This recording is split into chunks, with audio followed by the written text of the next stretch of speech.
Hi, this is Jyoti here. Welcome to Jopat Tech Guru. In today's session of C Sharp tutorial series, I'm explaining regarding object initializer as well as collection initializer. If you have not subscribed yet for my channel, please do subscribe and like the video and click on the notification icon to get the notifications of my new videos. Let us start the discussion. The agenda goes something like this, wherein I'm explaining regarding what are object initializers, what are the advantages of object initializers, constructors versus object initializers, and what are collection initializers. So what exactly the object initializers are there? You are already aware about the constructors, wherein we are initializing the variables. Whenever we are using the object initializers, we are also assigning the values to any accessible fields or properties of an object at creation time without having to invoke a constructor followed by lines of assignment statements. So with a few lines of code, I'm going to assign all the set of datas which are required for the particular object. Object initializers is the easiest and fastest way to assign values of an object's properties as well as fields. An object can be initialized without explicitly calling a class constructor. So instead of using the constructor, you can try using the object initializers to initialize the datas. It is introduced in C Sharp 3.0, that is .NET 3.5. So what are the advantages of initializers? Initializer syntax makes the code more readable, easy to add elements into the collection. Useful in multi-threading. This is a very simple syntax which is getting utilized for initializing the variables or the objects, and it is easy to add the elements within the collections also. It is extensively used in multi-threading. So what is the difference between your constructor and object initializers?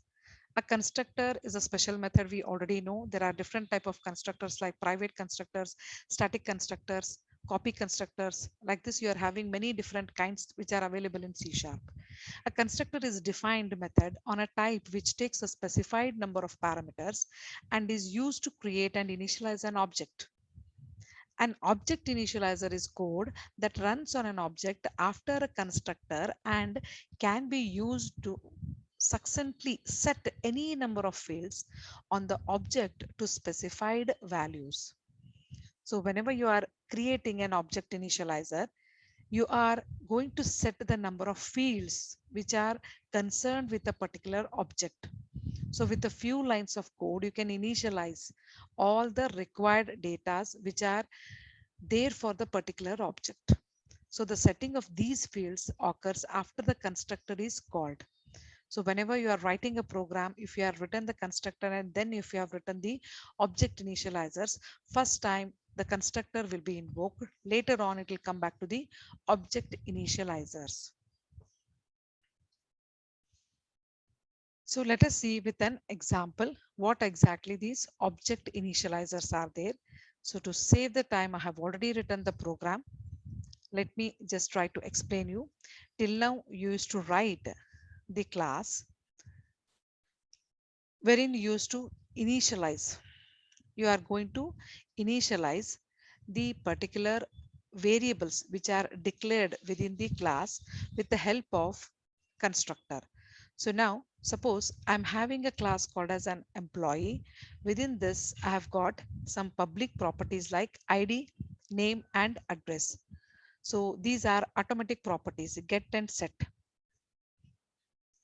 So how to use them? We used to create the employee object and we used to set it like this. This is a standard way to store the values of the particular variables, and with the help of console.writeline you can display it.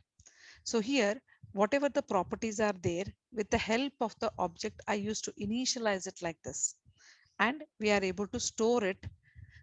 Whatever the values we want, with a comma operator we can separate it and we can display them. So once I execute it,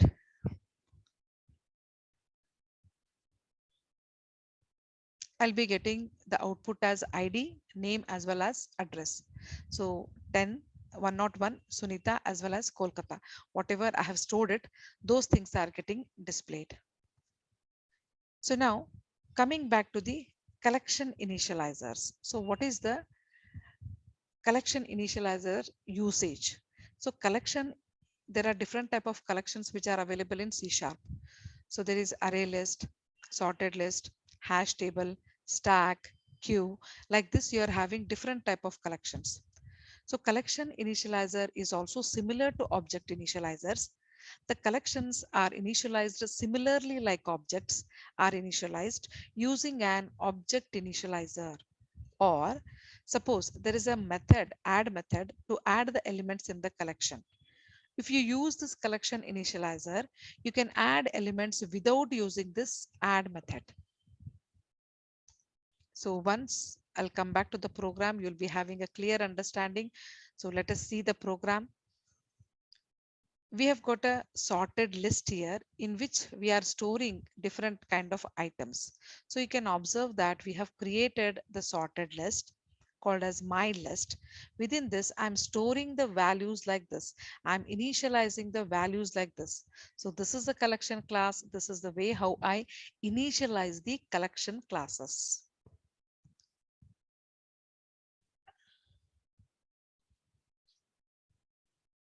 So once I initialize the collection classes, how to extract it? If we are having the key value pair, we are using dictionary entry class. So dictionary entry class is the one in which I can extract the key and value separately. So using for each loop, dictionary entry pair is the object of dictionary entry class. You can take any variable in my yes list. This is the list in which I'm storing all the country names along with some values. So if I want to display these values, we are using pair.key as well as pair.value. So to extract the particular information, I'm having key and value as the properties which are available with respect to dictionary entry class. So if you are giving pair dot, you can just observe that I'm getting key and value as the properties. So if you want to extract these informations, which are getting stored in a collection initializers with a console.writeline with a for each loop, you can extract it. So I'm getting all the values, whatever I have stored it inside my yes list. So I'd like to show you one more example using this collection initializers. Here in this particular example, I have taken iList. So iList is one of the interface which is extensively used to store the list of items. As it is an interface, I cannot create the object of this iList of student. I'm using the collection called as student. So what exactly I'm doing it over here? I have got a student class which is having two public properties, student ID as well as student name. Again, one is integer, one is string. These are automatic properties. So I can get as well as I can set. So I can store it as well as I can retrieve it. Now, here using the different variables.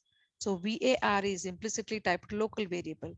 So I'm creating student 1, 2, 3, 4, 5, in which I'm instantiating the student class in which I'm storing all these informations. Student ID, student name separately. So 10, 11 up to 14 and Anita, Sunita, Kavita, Suganya as well as Rakshita. These are the datas which I'm filling it, which I'm initializing it. So iList of student, student list is the object of iList. New list of student. This list is a class. This is also a generic type in which I am mentioning the class name. So iList can hold the values which are coming from this list. So now we can observe I'm taking all the variables, or these are actually the objects which represents my student class. So here I'm giving student 1, 2, 3, 4, 5. So now I want to see how many items are there. So using the standard function called as count, I'm extracting it.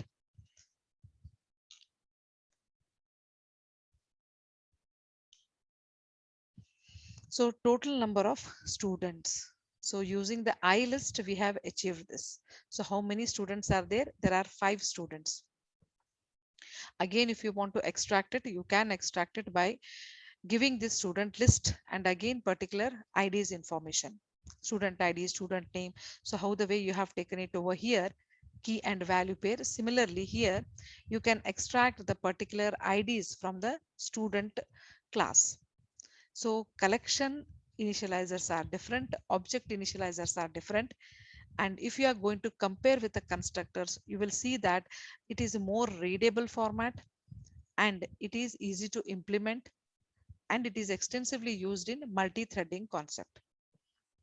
So this is all about your collection initializers as well as object initializers.